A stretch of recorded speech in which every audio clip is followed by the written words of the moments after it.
So what's really interesting is right now we're on the software called Riverside, and I got this because it hooks up to YouTube. So Hmm.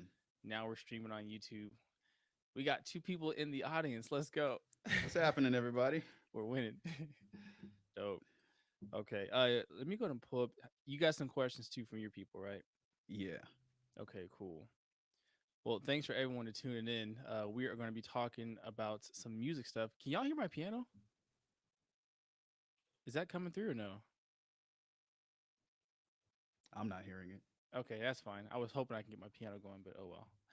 Um, but I guess we'll get straight into it. So everybody got Diontmusic. If you don't already, follow him on Instagram. Shout out your Instagram and your website real quick. Yeah. So Instagram is Dion T Music. That's Dion, the letter T, and then music. And the website is that same thing, DionTmusic.com. All right, he's got courses, piano stuff going on. So go check that out if you like his style. And we're gonna go ahead and get into these questions. So I guess we'll take back the first one. Let's see. What did this person? Where's that? Okay. What are some tips? Okay, so solo EP asks, what are some tips, methods to improve relative pitch?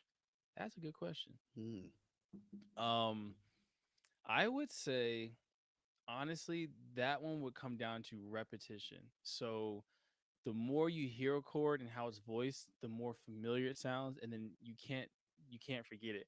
What's really interesting about piano is we kind of have I play guitar as well, and one luxury that we have is that piano only has its notes in one place. So like on guitar, you can play a note in several different places, so it can be kind of tough to know where someone's playing a lick or how they're playing a chord. Whereas on piano, you only have one middle C. So if you hear a Mhm. pitch in that area, like it's only one of one. So I would just say you got to listen to what you're playing, listen to the chords you're playing, and I mean like really, really listen. Don't like just play it and hear it, but like listen to how it sounds and if it's low, high, whatever, and that'll really help you as far as like your relative pitch. That's my 2 cents. Dion, what's yours?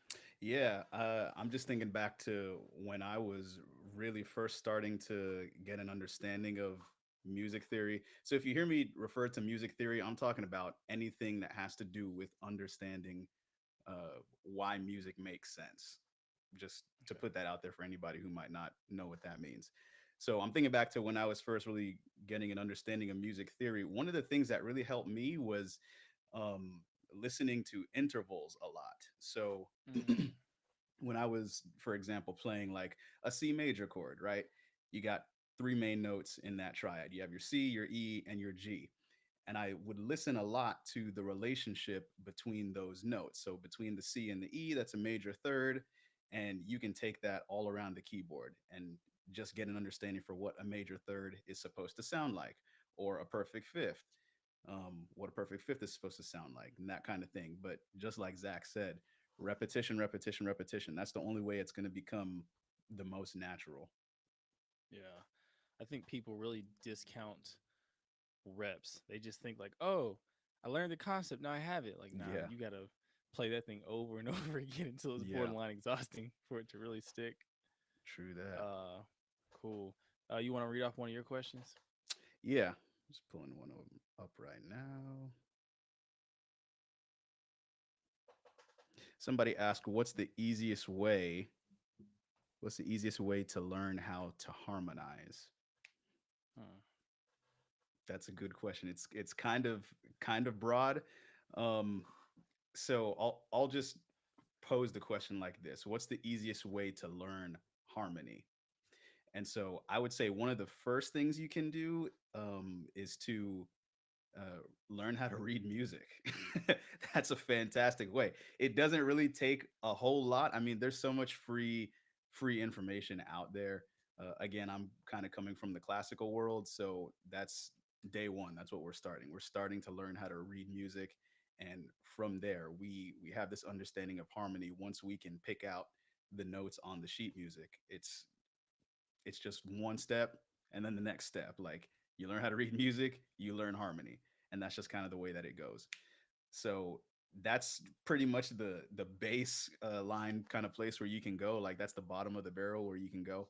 to get started with understanding harmony. Zach, I don't know if you want to take a different approach to that. Not being so much from the classical world. Yeah, no, it really is interesting. Learning harmony for me came with a lot of listening. So it's weird because I know how to read music, right? I know how Yeah. to read music. I'm trying to think what's the easy way to learn harmony. I mean, I would say reading music definitely helps because like when you can read music, you can literally see the intervals. Right. Right. And I think it goes back to your original point of like I would say your ear training and your ear and your harmony are kind of one and the same. Hmm. If you can't hear a major third, then you won't be able to like forget about harmony. Right. Right. So I would almost say your first answer would be my go-to is like if you want to learn harmony, learn intervals. Hmm. Like take a major third. What does that sound like? Take a like take different chords and intervals, play them, and just understand how do they make you feel and how do they sound. Like a tritone is extremely distinct. Yeah. Like it's very quirky. Like a dominant seven is very very quirky, Right. but a dominant seven flat nine is not quirky. It's dark and it's diminished. Hmm.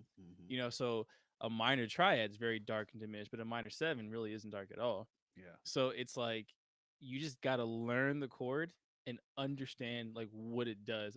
It's funny, man. Harmony to me is like color palette. Yeah. Like I would like agree. You you had a video recently that you put on Instagram, and you said that in essence there are really only like 6 or 7 chords, and yeah, everything else beyond that is just an extension of those 6 or 7 chords, those core chords that are really just kind of stacked on top of each other. And I was like, yeah, that's so true. If you take like a major third and you start on the fifth of that chord, what did I say? If you take a major triad, I'm sorry, let me start over. okay, You take a major triad, you start on, you have the root, the third, and the fifth. If you make another major triad on top of that fifth, you have your major seventh and then a major ninth. right, It's right, just two major triads stacked on top of each other.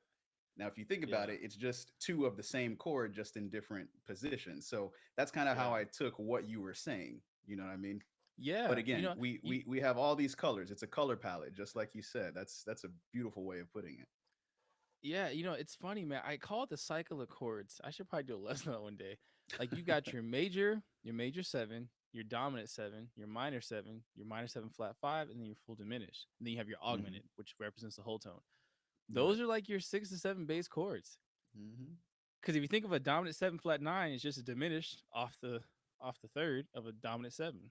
Yep. And so I'm like every chord that I ever hear is some like every passing chord is by default a tritone. It's the dominant. Like so it's like if you want to learn harmony, learn those basic fundamental chords and like how they work. Because I guarantee you, like 99% of what I play is some type of dominant, altered dominant chord in some type of minor 11. Yeah. Like it's Yeah. so predictable. Yeah. But that leads me into that I think the voicings. That's what makes voicing so powerful. I was You know, just I, gonna I go there. I was playing I'd been messing around with some classical because I really wanted to just I've always wanted to learn but been so intimidated. So I started with Sonata in C. Love that song. And just the power of inversions, Yep. taking triads. Like the spread triad was invented with classical music. It's one of the most powerful inversions that you could even use in music, So Yes.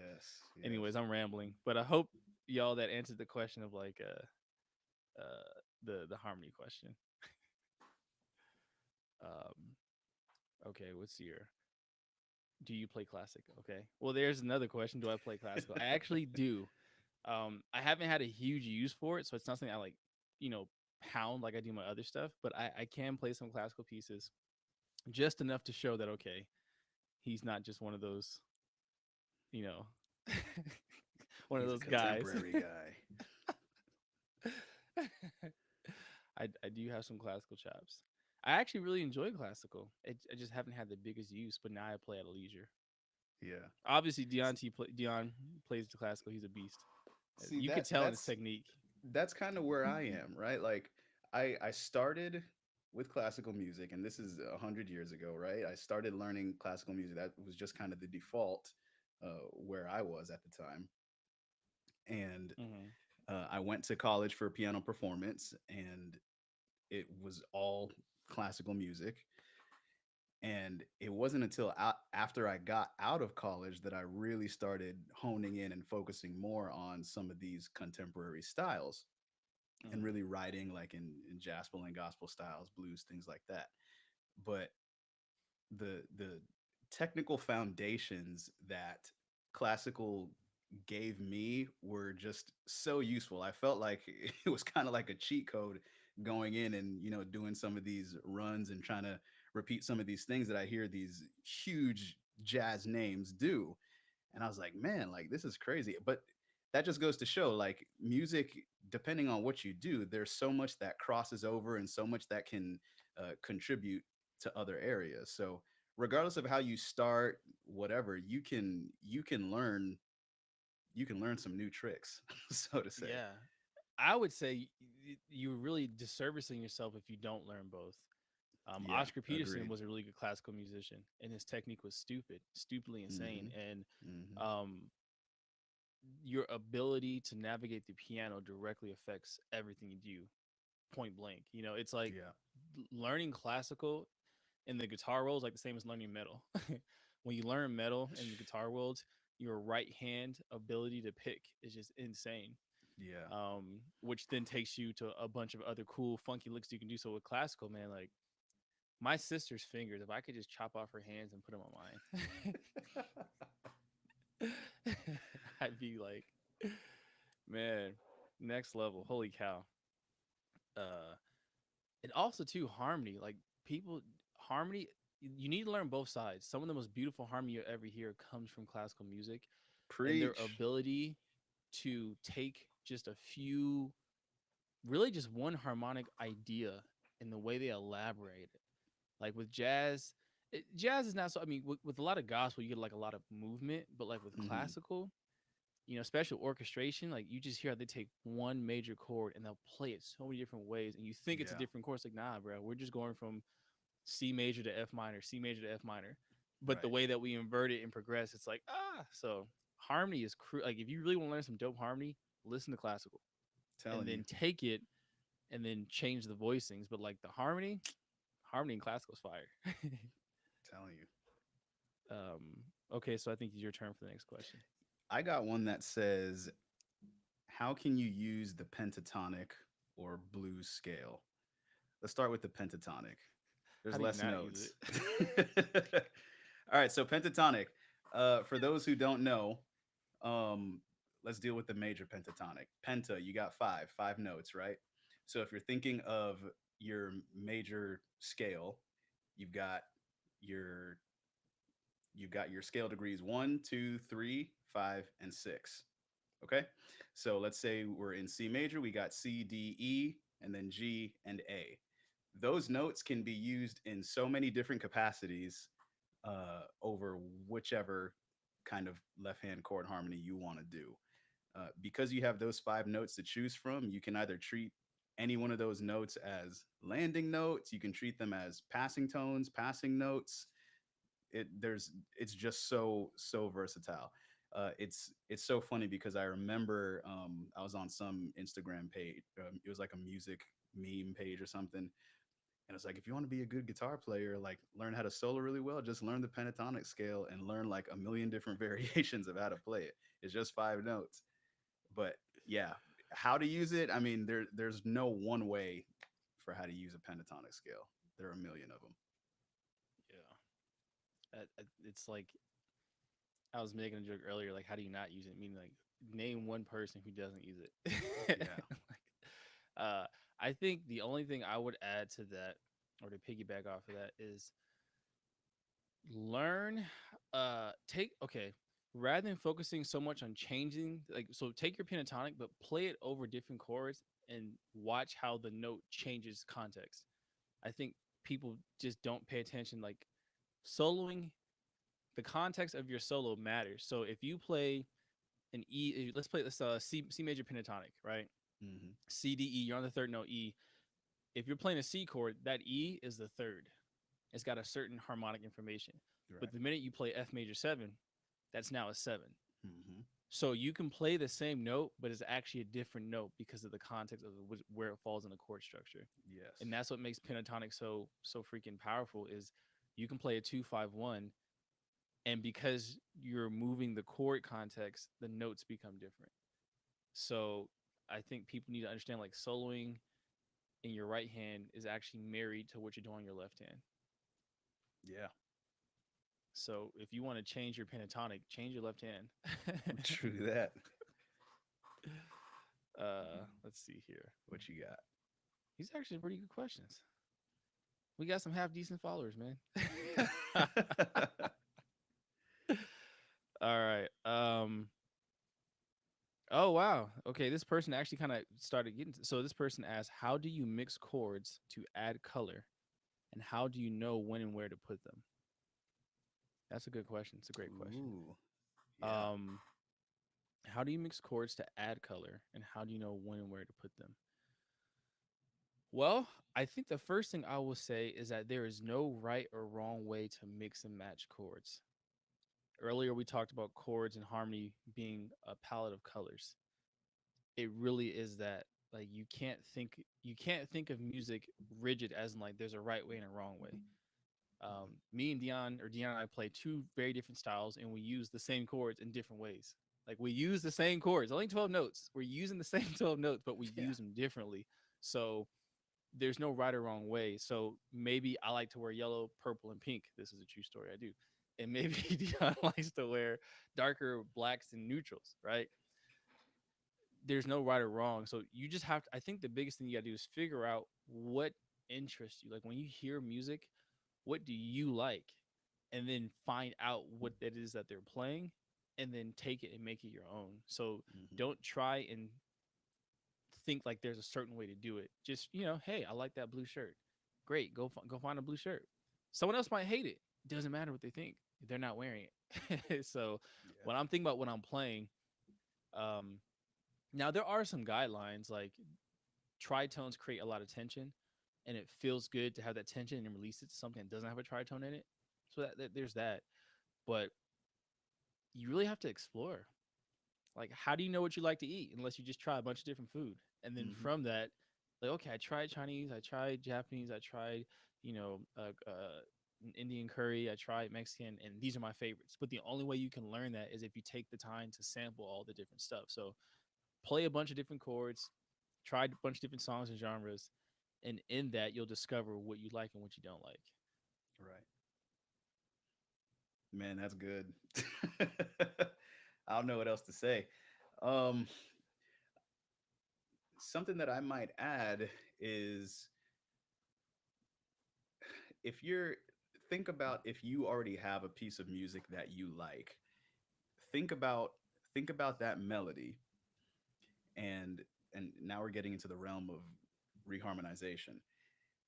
Let the melody be your guide. Like, don't change the melody, but maybe change the harmonic structure that's underneath it. And that way you'll get an idea for how different harmonies, different chords, and things like that stacked up with each other can create these different colors and different moods and things like that. But like Zach was saying, you're not going to know until you try it out. Yeah, dude. You honestly mentioned the most important part is the melody. Hmm. Harmony does not exist without melody. Like the definition of harmony is to work with something. Right. So if you don't have the melody, you don't have harmony. Hmm. So if you're feeling lost with what you should play as your chords, Dion said it perfect. Like start with your melody, let that be your guide. Because I can 2,000% sure that's what it is for both of us. When he's playing, like he's not just making random chords. He's like, okay, here's my melody. What chords complement that melody? So good point, man. Holy cow. The most important point. Let your melody be your guide. Let the melody be your guide, man. And somebody needs to put that on a t-shirt. You know what? See, Give me now he's gonna ideas. add that to the Saucy Sound studio store. Do Dion, you want to buy one? Man, bro, I need a commission off that. Oh god, I'm gonna sell you your own Hallelujah. idea. Oh man. Okay, I got people that were asking like about specific keys and things like that, like F major, C sharp minor, things like that. Um, Zach and I both have plenty of material in our own stores and courses. Definitely check those out. I mean, we could sit here all night like trying to tell you visually, or not tell you visually, but just tell you with our voices the notes that belong in any particular key. But that's not really going to do you any good, No. um, as opposed to if you were just studying it yourself. Yeah. There's no. I'm gonna be the bad guy for this one, but like, you can't. There's no shortcuts. It just is what it is. Like, there's no shortcuts. You got to put in the work. So much of music and playing well, it comes down to listening and experience. And you can't get the experience by asking someone. You have to sit down at the piano. You got to play the notes and go, huh, why does it sound like that? And if you don't put in Hmm. that time, you just won't get to that next level. Like, at some point, even as teachers, we don't like as teachers, Dean and I, we get happy when our students no longer need us, because that means they've grown and they've gotten to the point where they understand the basis of music. And so at this point, it's like, okay, I don't need to have a teacher anymore per se. Now it's just a matter of me just going out into the world and exploring Yeah. everything I've learned, put it to practice. So at some point, you want to be able to come up with your own licks and you want to come up with your own ideas. And so that's what we hope to do, is teach you how to think for yourself musically. Hmm. So anyways, but yeah, I'll be the bad guy and say that. Musicians were lazy. Stop being lazy. um, let's see here. The next question I have, more gospel questions. We got tons of those. Go watch the YouTube channels and lessons. Tons of those. Um, let's see here. Best Nord key sounds for studio recording worship. And do you EQ much for recording? Okay, so I'll answer this in a different way. So there is no best sound. There is just the sound that does the job. And that's up to you to figure that out, because as a creative, you're being hired or you're being called on for your vision and creativity. So the last thing you want to do is say, okay, they hired me to play, but I'm going to go ask so and so what I should play. So nothing wrong with being inspired. That's very different. Nothing wrong with inspiration. There's guys that I listen to all the time that I'm inspired by. But when you're recording and when you're talking about best sounds, you have to think, what do you feel best serves the mood, the song, or the atmosphere, whatever it is you're playing at the moment, and then cater to that. So if you feel like things need to be quiet, do a soft piano with a pad. If you feel like things need to be punchy and aggressive, get a brighter piano with a sharper tack, you know, and let your ear be the guide. So let your melody be the guide. Let your ear be the guide. Like, what That's is right. best going to serve the song? Those are my 2 cents. That's right. Yeah. You said exactly what I was going to say. The best sound is the sound that fits the application most appropriately. Right. And I'll even go a step further and say that sound goes beyond just the keyboard patch or patches that you pick. How Yeah. you're playing also, and I know Zach definitely agrees with this. If you're playing in a recording or whatever, you're playing in a band setting and you're walking all over the bass player's toes because you're, you know, living in the low end, then that's not appropriate, right? Move your register up. Or if you're playing and you're accompanying for a singer and you're playing the melody while the singer is trying to sing, you're walking on the singer's toes now. So you need to do what's appropriate for the project, right? You can't just come in with your own ideas and all that stuff and be like, I just want to play it how I want, because then you might get fired, to be honest. Okay. So yeah, I mean, just serve the song, serve the setting that you're in, not just in the sounds that you choose, but how you yourself sound when you're actually playing the instrument. Man, good stuff. Dynamics. So not 100%. talked about enough. Yeah. Dynamics. Use that sound so important. Um, Hmm. Wow, somebody said, "What are the chords to my reel on the October 16th?" I love it. Wow, what a detail! Hey, on October 16th, you posted this reel. I love it, man. Um, I gotta comment on one video. I mean, this happens in pretty much every video where I don't put the chords, like the chord symbols. Somebody's asking, "What are the chords?" And most of the time, somebody else comments in response to that person saying, yeah, "Just look at what he's playing," or "Just listen," things like that. yeah, But yeah, yeah. man. I mean, I get it. It's I got.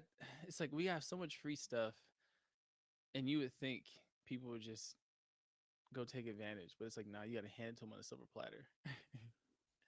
Yeah. um, let's see here. How to build up jazz chords from scratch? Okay, I like this question. Um, how to build up jazz chords from scratch? So the reality is, you don't build jazz chords. The reality is, and this is actually a really good topic. I'm curious to get your 2 cents on this, Dion.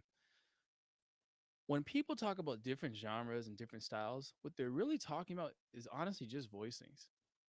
It's just voicings and tone. Like there is no jazz chord. It's just a style of voicing that's popular in that genre. So if you want to make something sound quote unquote jazzy, just do fourths and now it becomes open. If you want something to sound neo soul, do cluster voicings in minor 11ths. Yeah. If you want something to sound classical, don't use extensions. As far as chords go, use them in melody. But if you want Hmm. something to sound classical, stick to triads and let your melody lines be the extension notes and do some counterpoint. Let your left hand and right hand go in opposite direct. Like then, so if you look at the different structures of music, because it's the same 12 notes. There is no special jazz note or some special gospel note. Like it's the same stuff, Hmm. but it's the context of how they're used. So if you want something to sound bluesy, use your blues scale, but it's the minor third and the pentatonic. It's that tension between the major and the minor that you're hearing. So when you're talking about building jazz chords, I would say rather than think about building jazz chords, think about the approach as being open. So leave space in your chords. So normally you play 1 3 5 7 9. Well, try 1 5 9. Leave out the 7, leave out the 3, and just do Hmm. 1 5 9. And then you're gonna start sounding jazzy because a lot of jazz is just openness, and you let yourself.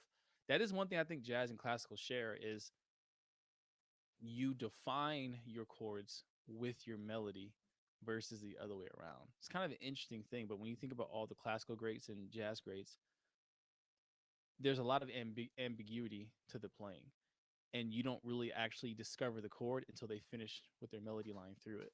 Yeah. Which is really like I was thinking about like even sonata in C when you're doing the scale run up and down in that part, like he's got these open seventh and fifth and third and octave intervals, just 2 notes. And Hmm. you think about how that piece is largely just like no more than 3 notes at a time, Yeah. but it Very true. sounds ridiculously full. Hmm. And that was another that this is me going off on tangent, but that's something I really learned from jazz is how to stretch the keyboard. You don't need a lot of notes. You just need the right ones and the right intervals, and it'll make the keyboard sound massive. So Yeah. with jazz chords, think about less is more. Think about your rhythm and then just spacing your notes. I think that's all I can answer for the jazz part. I have nothing to add to that. Anything I say will just take away, I'm telling you. Crazy. All right, well, your turn for a question. I got one that says efficient practicing. How do I practice efficiently? Ooh, it sounds like your perfect question that you'd like. Dude, this is a beautiful question. So, this was one of the things that I struggled with when I was going through my program in university. And I kid you not, my professor told me like from day one, you need to be in a practice room for minimum 4 hours a day. And this is while doing 15 credit hours. And of course, as music majors, we always had one or two classes that counted for 0 credit. So really, it's like, where would I even have the time to even practice that much in a day? You know what I mean? But anyway, so practicing efficiently, the first thing that I would say is give the most attention in your practice time to the points where you are weakest. So for me, most of my life was, musical life. It was spent with sheet music in front of me, some kind of book, and I had to go and learn this music and try to make it sound right. You know what I mean? Sound as close to the composer's intent as possible. Now, what that entails is if my arpeggios are sloppy, for example, then I need to work on my arpeggios. I need to work on making sure that not only am I playing the right notes, but is it feeling right in my hand and my wrist and my arm so that it sounds nice and supple and flowy and not clunky going up and down. Another thing, another thing is, for example, like if I'm playing like these cluster chords and the let's say the melody is at the top, but I'm not really getting a lot of the melody because there are so many notes involved, I need to make sure that I'm giving attention to bringing out that melody. So the most efficient way to practice, I think, is, and I'm talking in terms of using your time wisely, start first with whatever is the weakest in that piece of music that you're trying to get to sound right. That's facts. Mine's the same thing. Everyone seems to run away from what their weak is at, but that should be exactly what you're running towards. You Hmm. know, one of the reasons why I'm getting back into classical is because technique is the weakest part of my game. Because I didn't grow up playing piano. I grew up playing trumpet and sax and drums. So when I Hmm. got to piano 19, I was like, what is dexterity? What is Yeah. that? So and for years it inhibited me from being able to play. And I finally got to the point where I said, you know what, this is not going to go away unless you confront it. And I just sat down and I started just working out with the slow metronome. And then I got smart and said, oh, why don't I practice classical pieces? Because then there's a musical way to practice technique. Yeah. Like you want to get good at trills and man, just go get some Chopin and work your way through slow metronome, and the next thing you know, you'll be like, wow, hand independence, coordination, and all that good stuff. So I agree with Dion, man. You just have to, whatever you're weakest at, don't run away from it, run to it. And you don't have to spend hours and like spend 10, 15 minutes of just concentrated, like focused practice. It's more about the Yep. consistency than it is the raw time. If you do one particular topic of music in Hmm. 30 days, man, you'd be surprised. It won't even be an issue anymore. Yep. Let's see here. What question do I have here? Shout, please. Man, that's a whole course. Shout, um, man. yeah, that's just a whole. There's no. You just gotta. We both will have a course soon on that, so you just gotta look at the course because that's just way too deep of a subject. Um, We're talking shout like church shouts. yeah, yeah, Okay. yeah. So if you I all mean, don't know this yet, I have a course that is totally dedicated to those gospel runs, those church runs that lead into shouts and the actual shout itself. that's We right. your hands are dancing a lot. So you don't have to take my course, but it is a resource that is out there that Yeah, you're more than welcome to take. I know there are plenty of good ones, but yeah, you have options.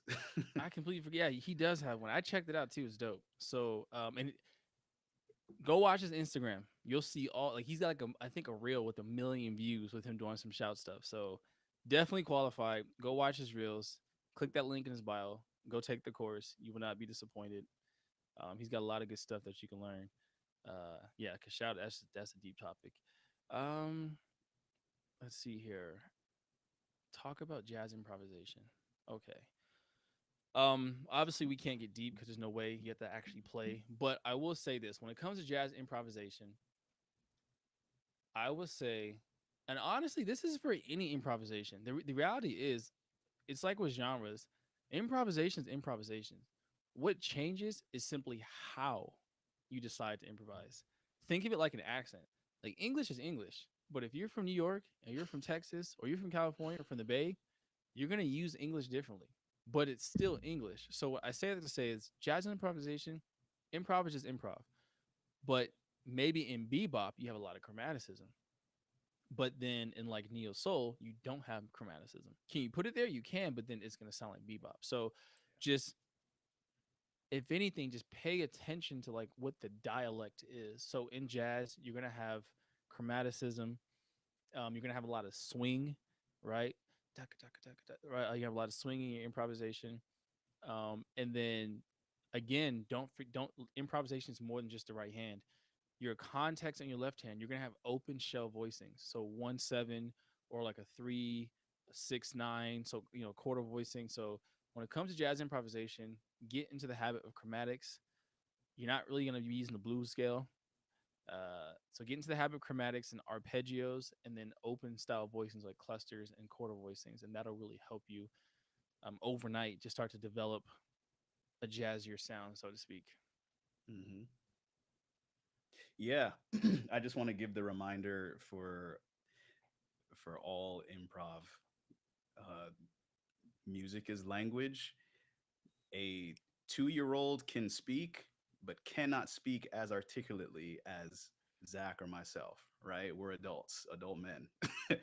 So the more that you do that thing, the more you speak that language, the better you're going to get at saying that thing, okay? Saying that sentence. And you're going to learn more words. You're going to learn better syntax. You're going to learn how to make compound sentences that make sense, right? You're going to know where to put your commas and your different punctuation and things like that. So the more you practice that language, the better you're going to get at it. And part of practicing a language is listening to other people speak it. So if you want to know what good jazz improv sounds like, then listen to good jazz improvisers, right? Corey Henry is a beast on the organ. I know he's out on like a solo piano tour right now, but he's an inhuman organ player. I'm telling you. Yeah. So yeah, listen to good players in whatever genre you're trying to get well versed at, and I'm telling you, it's that's just gonna put that sound in your head so that you know when you go to try, no, that doesn't sound right. Let me reference this with the actual the better player, right? Yeah. That's the cheat code. Like the cheat code really is to go listen. Like that's the secret. Like I guarantee you, me and Dion spent a lot of time listening to what we liked. And nowadays, I mean, we have the cheat codes of technology. Go on YouTube, find the record, hit ×5 play speed, and just take it note for note. It'll Yeah. give you ear training. I mean, by the time you transcribe one song from start to finish of any Hmm. genre, and by the time you actually learn that song inside out, you'll have the sound in your head. Yep. It's like that's the secret. Go to YouTube, find a track you like, slow it down half the speed, and take it note for note, section by section. And the next thing you know, you'll be very confident. Okay, I know what this sounds like. Hmm. But that takes work. Who wants to do that? Yes. Uh, Yes. let's see. Is it your turn for? Yeah, it's your question next. Yeah. So I've got this is a question about harder keys like B flat or F sharp. Again, we got courses on harmony. We got courses that hit Harder every keys, single key signature. If you learn your key signatures, they're not going to be considered hard keys anymore. I promise you. dude. You I just was got just to had practice them. flashback. Like I was like, man, hard key. And I'm like, man, I can't like.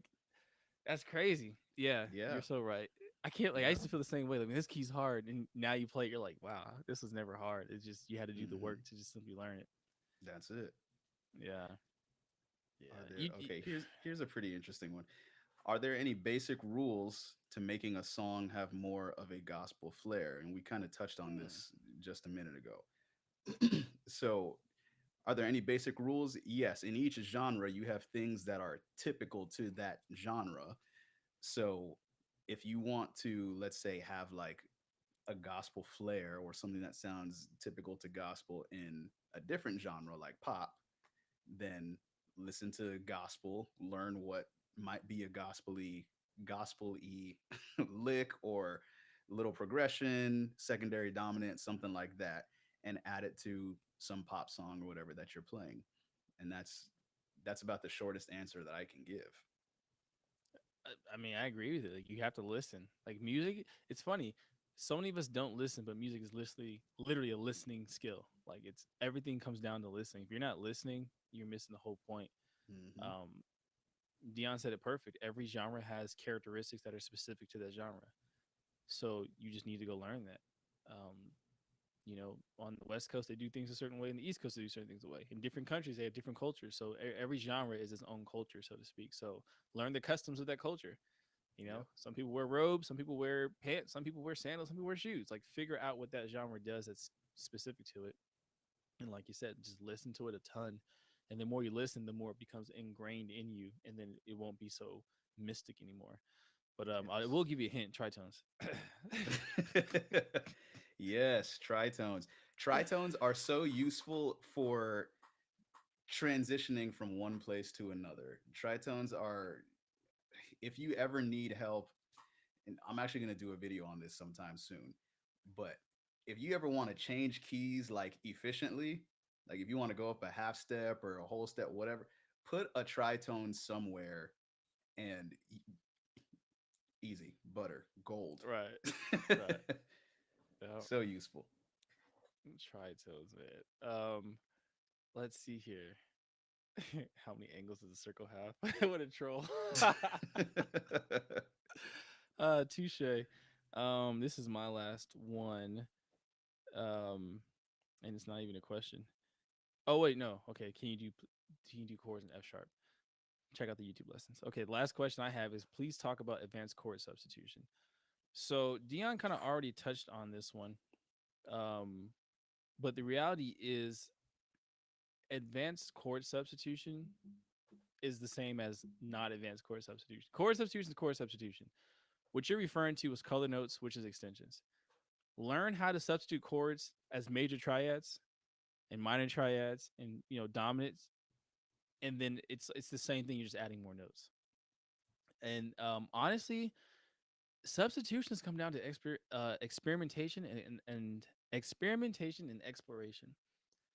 How we were able to craft our sound is we sit at the piano and we play, and you're cooking. You're a chef.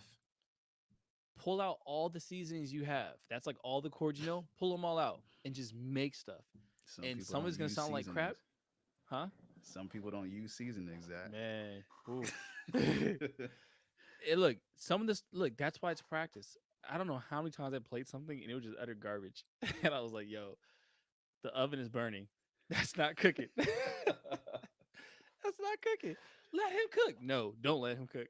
Uh, but that's how you learn. So I would try this combination with that combination, and you know, you can't be scared to push a boundary because there aren't any. You just play stuff, and if you like it, you like. Man, I honestly have some of the weirdest tastes when it comes to music, in terms of like how I put like sharp 11s together. Hmm. It's just weird, but that's my sound, and you have to explore. I honestly can't stress that enough. Like if you don't sit down at the piano and just play just for playing sake, Yeah. you're missing out. Man, you said something like 17 seconds ago. You were like, don't set something about boundaries. Like there are no boundaries. Oh yeah, And that is so true. Like if just over the course of musical history, universally, if some composer didn't say, okay, this is cool, the time in history that we are in musically, this is cool, but I want to try something else. I want to do something different. Then we would not have the musical plethora that we have today. We would not. We wouldn't have as many genres as we have. We wouldn't have as many great players as we have. We wouldn't have as many great compositions as we have because people would have gotten stuck in those self-inflicted boundaries. Okay, so all I have to say for you all as musicians, whether you're seasoned or not so seasoned, whatever you want to achieve, whatever you want to achieve musically, imagine that thing, like picture yourself playing it, and like we've been saying since minute one of this this live, experiment, practice, try, just explore. There's no other way that we can put it. There are no shortcuts. You're not going to get good by tomorrow. You're not going to get better, be this amazing performer by tomorrow, but it's those little steps that you take that just compound on top of each other that take you from here to here over time. But you got to get the reps in, man. You got to get the reps in.